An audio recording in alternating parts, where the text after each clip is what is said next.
Hi, my name's James and I've got my own one-man indie studio called Crystalline Green. I've just finished making a game for the Ouya, and on Friday I went down to the Indie Collective event in London and saw talks by the big three console makers, Microsoft, Nintendo and Sony. And all three have been kind of competing with each other to say, yes, we're indie friendly and we're very open to indies. So I went down to see what sort of things they had to say, partly because for my own game I'm looking at putting it on other platforms, not just Ouya. As much as I love Ouya, I think actually in this day and age with the cross-platform tools that we've got like Unity and so on, it just makes sense for indies to try and target as many platforms as possible. And secondly, also from a Ouya perspective, to say, well, Ouya was sort of billed as the indie console, so now Microsoft and Sony and Nintendo are all coming along and saying, actually, we're indie too, and maybe we're even more indie than Ouya. So try to sort of work out whether they're genuine or not. So let's go through the different ones. So Sony were first up, and Sony have made a really big push for to be seen as indie friendly, probably in the last sort of 9 months or so that I've been aware. I think partly as a response to flagging sales on Vita, they said actually we can sort of cherry pick the best indies for Vita and boost the sales of that way, and it seems to have worked very well for them. And now of course you say, well, they've got PlayStation 4 coming along and they need content for it. So yeah, stars seem to be aligning for indies, and Sony have been very good with their public relations and their image of saying, yes, we are indie friendly. So I mean, from the talk that they gave, the guy who gave it, Shahid Ahmed, I think it was, he didn't really concentrate necessarily on, okay, this is the process you've got to go through to get approved for PlayStation 4 or whatever. But there were some interesting things that sort of came through in his talk. So one of the things he mentioned was that, why is Sony suddenly going indie, or suddenly being much more friendly to indie? And he said, Sony used to be a B2B, a business-to-business type company. They were an entertainment business and they deal with other big studios and publishers who are also businesses. I thought that was quite interesting and slightly telling. Maybe do they consider indies just because there's more of them as more like customers rather than necessarily businesses? I mean, maybe let's not read too much into that, but it does show sort of thinking of like, okay, well maybe these guys aren't as professional or organised or working with sort of big teams of lawyers and so on.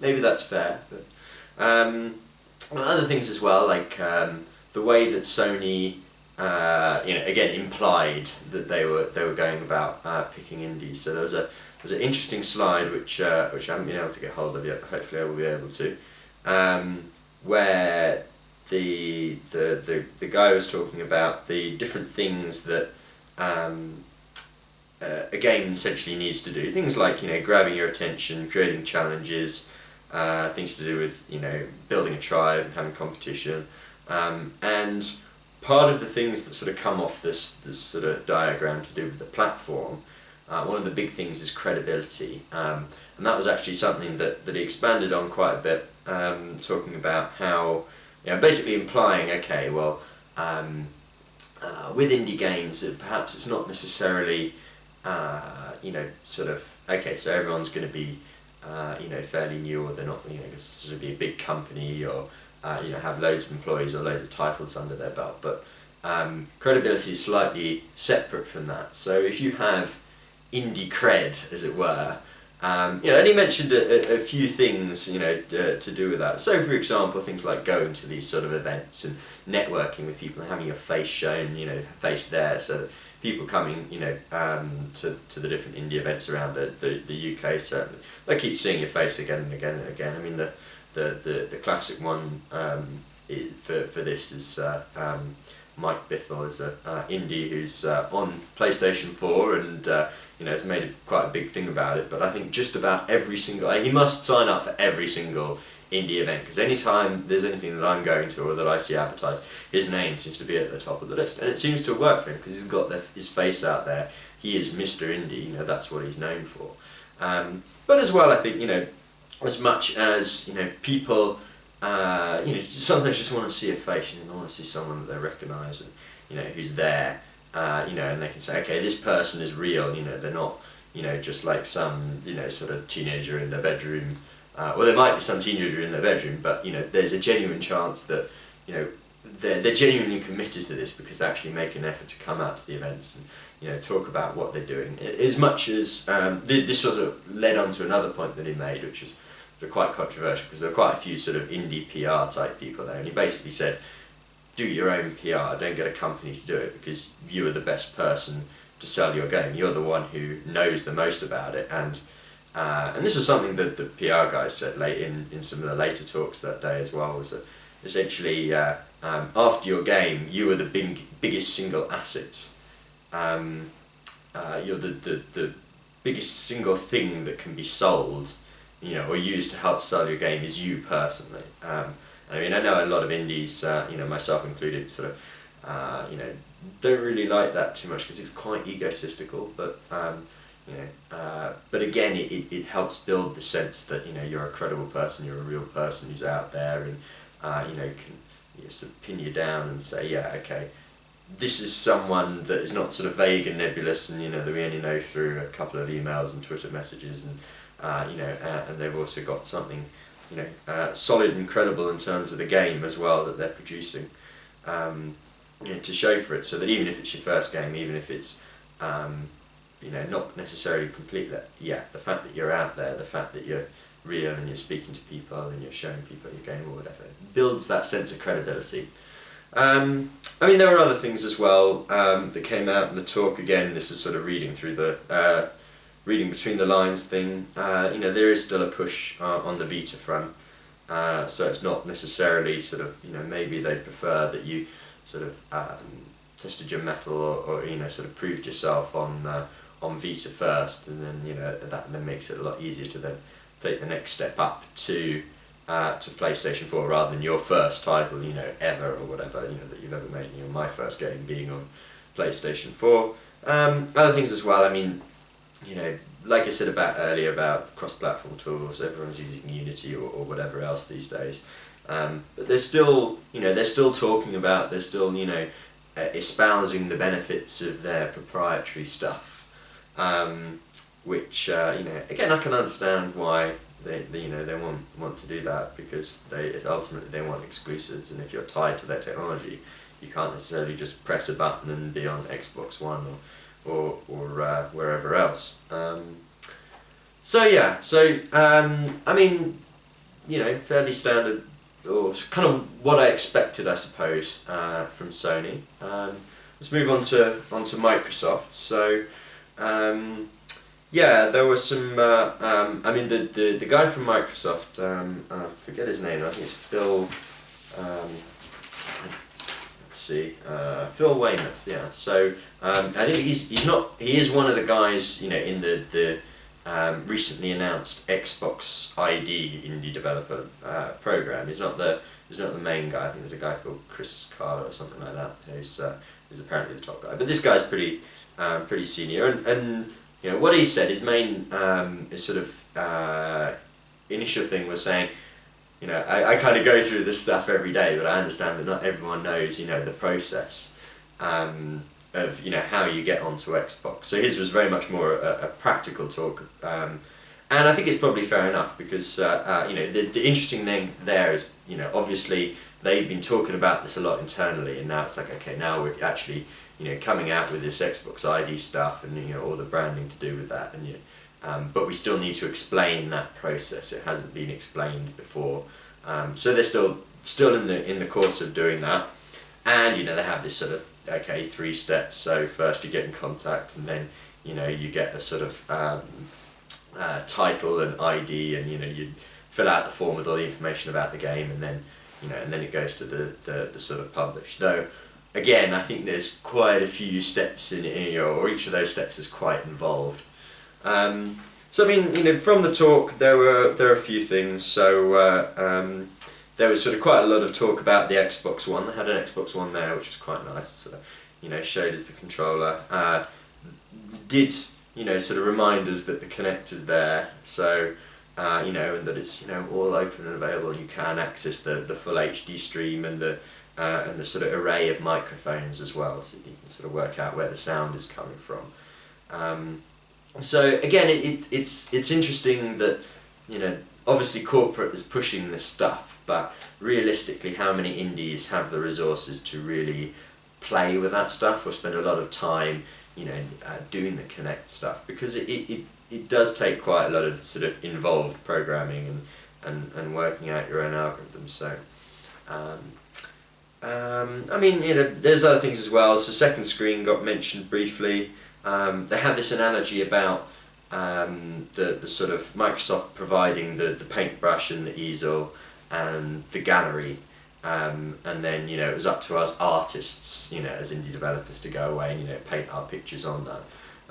In reference to the gallery part of things, there are a few nice things there, or things that I personally feel strongly about, to do with, okay, there's a single store, there's none of this sort of ghettoized XBlig and XBLA and then the proper store, it's all one store, and they have their featured section and a trending section, and again they have a recommendations engine, and talking about using Bing, the sort of Microsoft's search, and using the data from that, pulling that into sort of as part of the algorithm. So again, this idea that okay, how do you solve discovery? Well, it's partly curation, hand curation, and it's partly a technology solution behind the scenes. And what other things were there? I mean, they mentioned second screen briefly. Again, I think it's something that they probably don't expect too many indies to use, which is interesting because they then went on quite a lot about Connect. So using Bing data. I mean, again, and this is sort of reading between the lines, and afterwards I went on the Xbox One ID site, independent developer site, and again, there's a bit of detail there, but essentially it's sort of talking about, well, making video games is hard, and sort of we understand that, hint that actually it's hard, and so we want people who are professional and know what they're doing, and again, when you sort of fill in the form for becoming an Xbox ID member, or initially getting sort of saying I'm interested in this, it's essentially asking you what titles have you shipped, how big is your team, how many years of experience do you have in the industry, and that was something that kind of came across in the talk as well. There were some other things, and these are things that I've heard before at other talks, saying, okay, then Microsoft are making a big push for Windows 8, so again, just like Sony have the Vita, I think Microsoft would prefer if you made an app for Windows 8, Windows 8 phone or Windows 8, for PC, and then you can then show them that you're capable of. You show them a certain level of quality and say, this is the game that I've made, I've already made it for Windows 8, and they look at that and say, yeah, okay, that's cool, we've worked with you before, maybe at a more sort of arm's length approach for Windows 8, and now we're happy to bring you on board with Xbox One. And for me, I haven't done that, and I'm not likely to, because for various reasons. So we'll see what they say. I mean, for me, it's a case of, okay, I've got the shipped product and I feel it's fairly, professionally well made, looks pretty good. But whether Microsoft take the same view, we'll find out. There's other things as well. A few things like, for example, Microsoft was saying about, and again, this is getting into the technical details, but they're talking about in-app purchase. So they're fine with all sorts of in-app purchase, and free to play and freemium and all that. But they have this idea of the wholesale, so from a legal point of view, under the hood, as it were, legally you're wholesaling your game to Microsoft, who are then selling it on to the consumer. I understand that from a legal point of view, there's things to do with minimising the tax, minimising the the legal problems both for Microsoft and the developer, and that's the reason why they do those sort of things. But for example, that then makes it quite difficult, for example, to do a flash sale. Sort of say, all right, I'm going to drop the price by sort of 20% for one day only, and just do it on the spot, or take advantage of an opportunity where you get a bit of press coverage and you say, I'm going to drop the price, special offer just for this short period. So but I think actually that's a minor thing, and most people could probably work their way around that, assuming they get onto the platform in the first place. So let's move on to Nintendo. Nintendo were arguably for me the most interesting one from the point of view of the talk itself. I talked to one of the Nintendo reps before the talk, and had some interesting things to say about game design. Fairly sensible stuff. Sort of okay, the sort of idea that you kind of look at what in a sort of completely non sort of pervy way. But you look at what kids are doing in the games that they're playing in the playground, and essentially sort of take that as your initial inspiration, and then say, right, we're going to take that and we're going to prototype, and use that idea until we come up with something really, really, really refined mechanic. Something that's really fun, works really well, and then just pull an IP off the shelf. Just pull Mario off the shelf and just build the game around that, or pull whoever else off the shelf, or Zelda off the shelf. That's now a Zelda game. Whereas before it was just a sort of generic proto game. Now the interesting thing is that apparently Nintendo have I didn't have much experience with Nintendo at all, but apparently they've traditionally been very closed. There's this sort of the guy who's hosting the event from the Indie Collective event where all these talks were happening. He said he remembered when he had to sort of go to Kyoto in Japan, and Nintendo's headquarters, and sort of meet them and everything before there was any chance of getting on the Nintendo platform. And apparently from the top down, the order has come that they need to be a lot more indie friendly. So the way it was put to me was that with the Wii and the past generation, it was a case of broadening the customer appeal. So now Nintendo were going from reaching out to sort of like women and older people and the casual market and areas that were outside of hardcore gaming. And now they kind of wanted to do an equivalent for developers as well. It's like, okay, we want to reach out, we want to really broaden our base of developers. We've broadened our demographic base in terms of customers, and we kind of want to do a similar thing for devs as well. And as part of this, they were giving this speech. So supposedly a lot of these things were the first time that they've ever said this stuff, outside of NDAs being signed and so on. So there's a certain risk by sort of regurgitating this to the whole world on YouTube, but it's useful for other indie developers to know. So yeah, let's see what they said. A lot of these things again they're a bit like the Microsoft talk. They're sort of processes. So there's a website you can go to and you can fill in a form and sort of say, yeah, I'm interested in the Wii U, and I want to develop for it, and this is this is a game that I've got in the past, or this is sort of some more information about yourself and where did you hear about this sort of stuff. Fairly standard stuff. So let's have a look.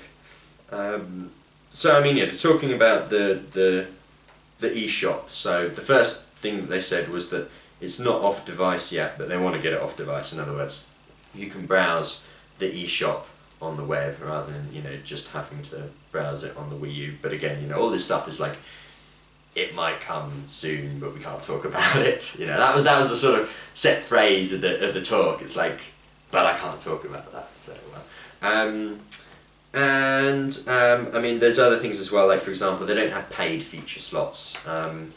It's a case of very much that they look through the games and they work out which ones they want to feature, and that they have a permanent indie section for the featured slot as well. To be honest, I haven't looked at the eShop, but sounds reasonable. So that all the games are in there together, but there's also a sort of this is our top indie pick and this is our top pro pick or whatever you're going to call it. Another one, interesting hint was that they quite like niche games, which I thought was quite interesting. So, perhaps if it's something unusual or different, in the form of being very niche or sort of something a bit out there, that actually that was one of the sort of hints if you're thinking you'd like to get featured.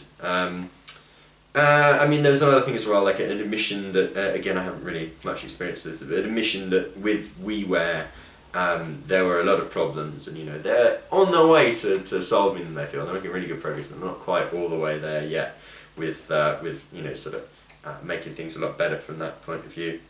Another thing they said is, again, this is a process thing, but there's been a lot of talk about all the giving out dev kits for free and stuff, and Nintendo said, well, you know what, there's a lot of things we're willing to do for free, but we do believe that at some point it's good for people to actually commit, for the indie to take a bit of risk, and actually put some money on the table and say we're serious about this, because Nintendo will say, yeah, we're serious about this and we're serious about helping you, but we want to see that you're serious as well. So there is a cost for the dev kit, and it's fair enough. I don't think that's entirely unreasonable.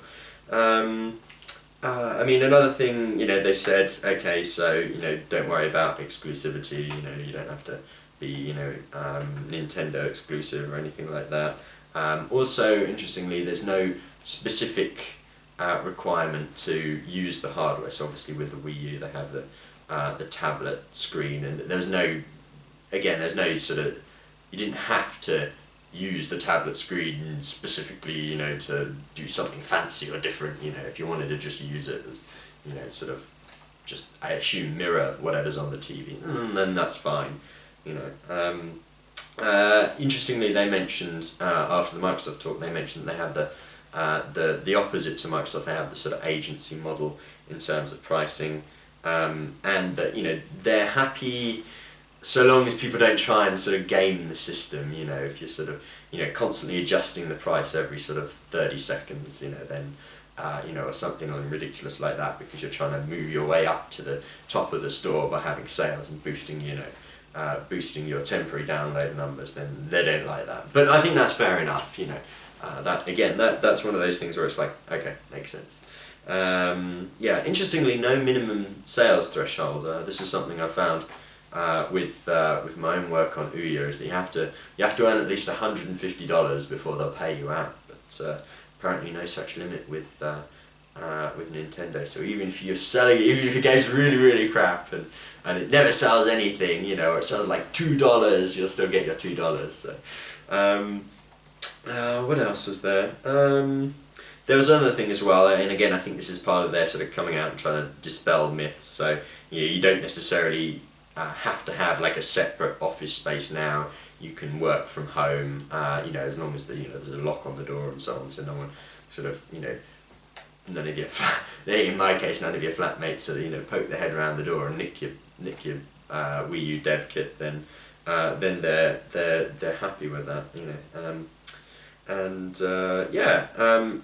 they are as well, saying, again, this probably links back to what Sony was saying, but the way that they judge the developers, they're not going to judge them on number of titles, so they are happy to accept first-time developers. And for all of these, it was quite funny with Nintendo. They had about sort of Sony were like, okay, these are the sort of 4 steps you need to get on a PlayStation 4, and Microsoft were like, these are the 3 steps, even though they might be enormous steps. Well, Nintendo really broke it down. There were about 8 steps that you needed to get on the the Wii U. So so you become a licensed developer. In other words, you sign all the NDAs, talk to them and say yes, and then you get a dev kit, and then you get a game code. And this was something interesting actually, because the implication was that the quicker you get a game code, you get the sort of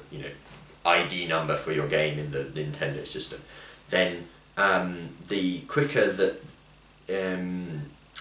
the guy who was speaking, Ed, was from Nintendo, who was essentially implying that within Nintendo internally, it was up to him or whoever else to champion a game. So in other words, say, I think this game is really awesome. I've come across this game. I think it's really cool. They sell it to higher management. In a sort of bid to get the time and marketing resources and profile for it. Whether that includes approval as well, or whether if it doesn't get enough attention, or if you don't do a good enough job of selling it firstly to the Nintendo rep, who then sells it on to higher ups in Nintendo, whether you won't get on there at all or not, or whether you'll just get buried away in the bottom of the store and there won't even be any press releases or anything about it. So that was an interesting one. And then of course, obviously, you make the game. They have this lot check system where essentially it's just sort of saying, okay, that it doesn't crash out, it doesn't have some massive amount of porn in it hidden away, or Easter egg style or anything like that, which is again fair enough. Set the price. They have some recommendations about localization, so they do obviously they have a hangover from the old system where okay, you've got Japan and you've got America and Europe and God knows where else, and essentially saying it would be a good idea to localize. You don't have to necessarily, but again, I think it's kind of like them coming out and saying, this is the way we've done it in the past, and if you're going to work with our system, it's a lot easier for everyone. This is the kind of thing we expect. It makes it easier for us. It makes it easier for you as well. So and then you eventually at the end of all of that, it sort of sits there in a queue, gets looked at by HQ, and they say, yeah, that's fine, and off it goes onto the system. So they had some other things as well. Just as Microsoft sold the Kinect and the second screen gaming and all this sort of stuff, and pushed that. Nintendo were very keen on Miiverse and Off TV. So I'm not really familiar with Off TV, but Miiverse is this sort of pseudo social MMO within the Wii and the Wii U, and actually it sounds like quite an interesting way of interacting with your users, with the people who are playing your game. And again, it's the idea is it's designed for kids, so it's a safe environment. But essentially it allows you to they showed a couple of examples where game developers had actually entered into the Miiverse as the verified, this guy developed this game, and actually sort of talk back to the people who are playing it, and interact with them a bit more, get feedback, and and people really liked that. People really responded to that. So they definitely that was definitely a plus for them. And there was a few interesting comments as well at the end. There was a throwaway comment about we quite like local multiplayer games, which I think I thought was interesting. So because of course that's something that Ouya, more by accident than by design, has ended up with a pretty good selection of local multiplayer games, and my own argument is that actually Ouya should probably be competing with Wii U and Nintendo for the sort of casual and mum and kids end of the market, rather than trying to compete with Sony and Microsoft for the hardcore end. But yeah, interesting again as well. So maybe if you've got a local multiplayer game, they might be pretty keen on that. So and finally they said a really good game will surprise people and put a smile on their face, which I think is a nice way to end. So try and make a game to surprise people and put a smile on their face, and yeah, Nintendo are pretty cool with that. So yeah, interesting day. And I mean, as a result of this, I've got all the details of where to sign up as a developer and so on. So I think I've contacted all three of them now and said, yes, I'm interested, and this is the story behind my game. What I'm doing, a reason why I want to put it on your platform, and where I think actually that your specific platform has got something that could really unique, something really unique to offer my game. So essentially, this whole thing is sell your game to the platform holder and then worry about selling it to the customer.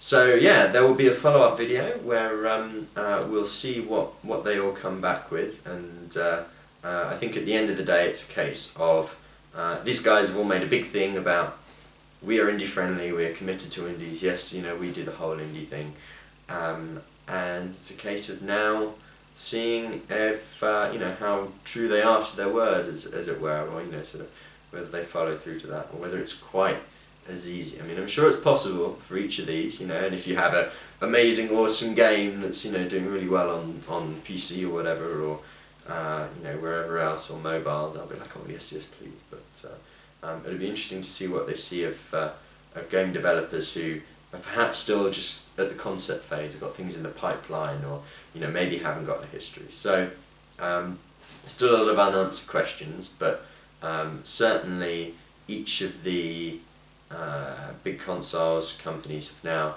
set out their stall, and I for one am seeing what they come back with. So and I'll let you know next time what they say.